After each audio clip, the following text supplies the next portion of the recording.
nakasurvive din sila sa pang-apat na challenge. Nagbago kaya ang kanilang overall standing? Sino kaya kina Jana, Diva, Say, Patani at Jeff ang magiging kapareha ni Agapito sa kanyang play at mag-uwi ng tumataginting na 100,000 piso premyo ni Lola?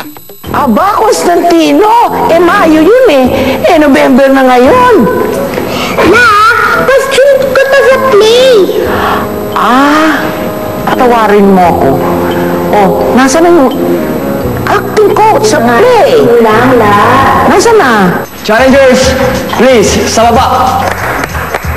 Ray Alonso of Caloocan. No relation to Ray. I think the strong contenders are Jana and Jeff.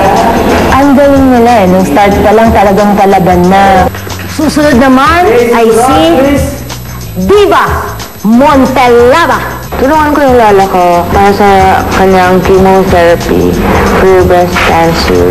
That's the really main reason why I really wanna win 100,000. Ang susunod naman ay si Jeff Gaitan. I'm buying a car, so idadagdag ko siya sa down payment, yung half. And then yung half, of course, would go sa bills. Our loyalty awardee, Patani. Marami akong paglalaanan kasi nangungupahan ako. Pang-allowance ko. Pang-bigas, di ba? Siyempre, pang-konsumo ko, buwan-buwan. Our last candidate, Shana Dominguez. Sabi ko ay, okay, at least may mga ganito na babae na hindi maaarte na gumagawa ng challenge yung walang kiyame. Andito na kayong lahat.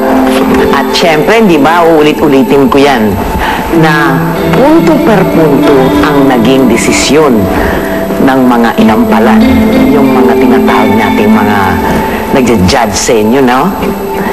At kung ibabase natin sa bawat pagsubok, bibigyan natin ng panalo sa punto ang bawat pagsubok, ito ang magiging resulta. First challenge, ang nagwagi sa punto ay si Jeff. I'm actually hoping, I'm not expecting kasi, alam mo yun, pwede kasi magbago eh. Tsaka sa nakita ko naman sa course ng challenge, may nagre-rise, may bumababa. And alam ko sa ibang challenges, ako yung isa sa mga bumababa. Pagdating naman sa second challenge, ang nanalo naman ay si Jana. Yung feeling ko na almost talaga na makakalaban ko talaga ng bongga si Jeff tsaka si Diva. Kasi una pa lang umahataw na yung dalawa eh. Talagang umahataw sa gusto talagang makipagkompetensya. Bigla naman sa third challenge, umabol si Diva. Lahat kami may chance. Kasi pinaghihirapan namin, gano'n. Together with the pagod, with the pressure, with the competitive challenges. Pinaghalo-halo yun. Like, feeling ko winner na ako kasi nagawa ko naman lahat. Sobrang wala akong binak-out na challenge. At ang pinakahuling challenge, muling nagwagi si Jana. Dalawang challenges ang pinagwagian mo. Obvious, si Jana ang winner.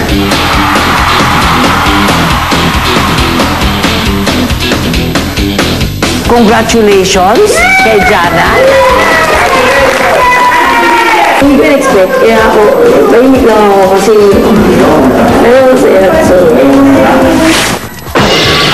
Pinatunayan ni Jana na wala siyang challenge na aatrasan. Dahil para sa kanya, there's nothing to fear. At para kay Agapito at kay Lola, go, go, go lang! Agad-agad! Thank you, yaman ni Lola.